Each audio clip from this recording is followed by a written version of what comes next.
Welcome to Oxford Analytica's weekly look at key trends in the global political economy. I'm Tom Wales, OA's Director of Analysis. I'm joined by Professor Desmond King. Des is the Mellon Professor of Politics at Nuffield College here at Oxford University. Now, Des, one thing that we've been talking to our clients about for a long time, actually, is the notion that actually feelings that the United States is somehow on the verge of crisis, whether it be a kind of fiscal crisis or renewed economic crisis, is just misplaced. It's just wrong. It's a particularly common perception among Americans themselves, though. Now here, placed as we are in Europe, things look rather differently. But what would you say the overall picture is really in the United States at the moment? Well, I think it's quite positive actually. Certainly compared to if we're sitting in Europe, either in the UK or in one of the Eurozone countries. There has been steady growth, which has come back online. There's credit availability. Access to credit is now quite easy for potential homeowners and mortgage borrowers, both through the federal government's Federal Housing Authority and through banks. The stress tests on the banks have been very rigorous and successful, so there isn't a need for capitalization or recapitalization in the way which a lot of commentators think there may well be in European banks still. And consumer spending until recently has been picking up and been quite positive. The housing sector is also showing recovery with positive implications for construction. Construction and housing are really important to economic recovery because they involve skills that can't be outsourced. They're very labor intensive, and there's a lot of knock-on effects, as you know, from purchasing a house. So all those things are very good. There are some headwinds.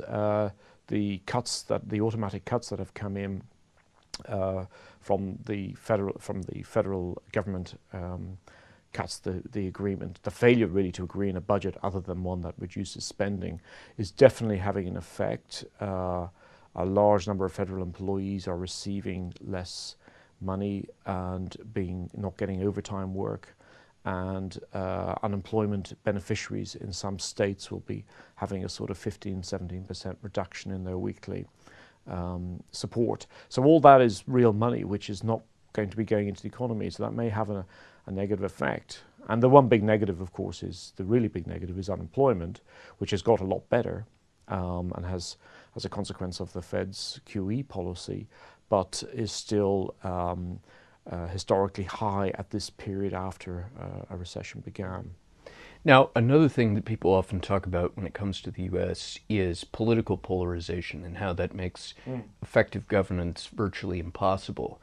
But we're starting to see signs that actually a fairly major piece of legislation, which could have major, very significant economic positive effects, that is immigration reform, is likely to go through. Is that about right? I think that's right. I mean, there's certainly enough support in the Senate to pass this bill. It's a very important bill. It was produced by a bipartisan committee of 4 Republican senators and 4 Democrats, and it includes the major measures of a pathway to citizenship, new border security, which is always a condition of some sort of change.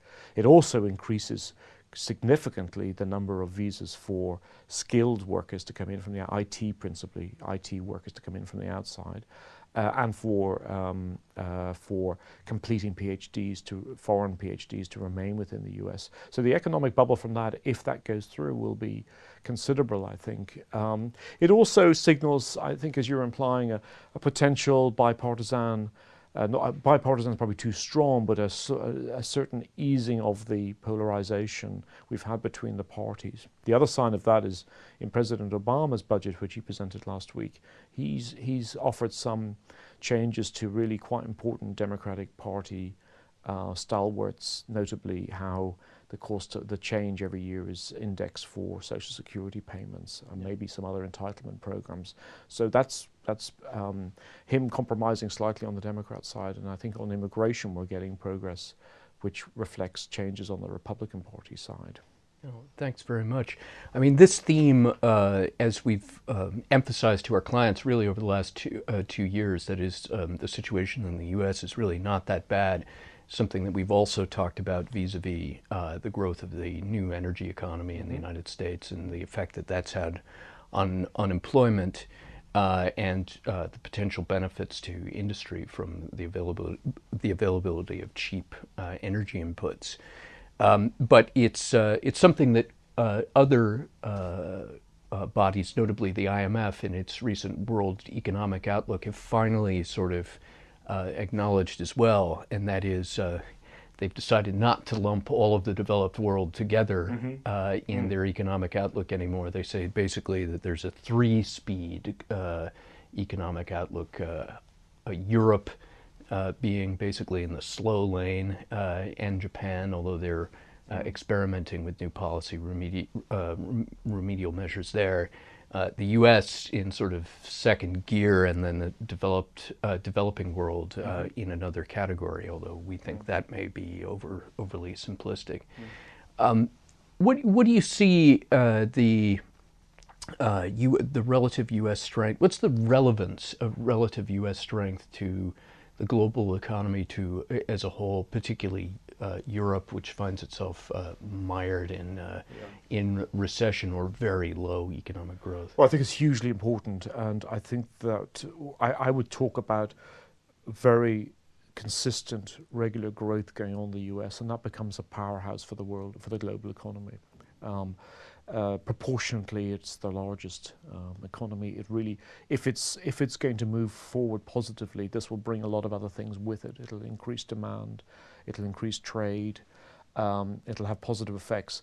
It's battling against a lot of headwinds internationally because the European economies are particularly weak, and that's a very, very important trading partner for the United States. On the other hand, I don't think it's enough to be an obstacle, and the US will respond by, or manufacturers will respond by focusing on these developing countries where, as you say, the IMF recognizes there's quite a lot of success and positive gains at the moment. So I'm not normally optimistic on this, but I feel in the last 3 or 4 months we've really seen some movement. The two big problems ahead are what will be the effects of these cuts in spending? Will they depress consumer demand in a way which is really damaging? And secondly, whether unemployment can go down anymore. Unemployment has come down, but it's got a way to go. It's quite clear, however, they have an institution in the Federal Reserve which is as focused on these problems and is determined to devise policies to respond to them as one might really hope for in such a system with divided power.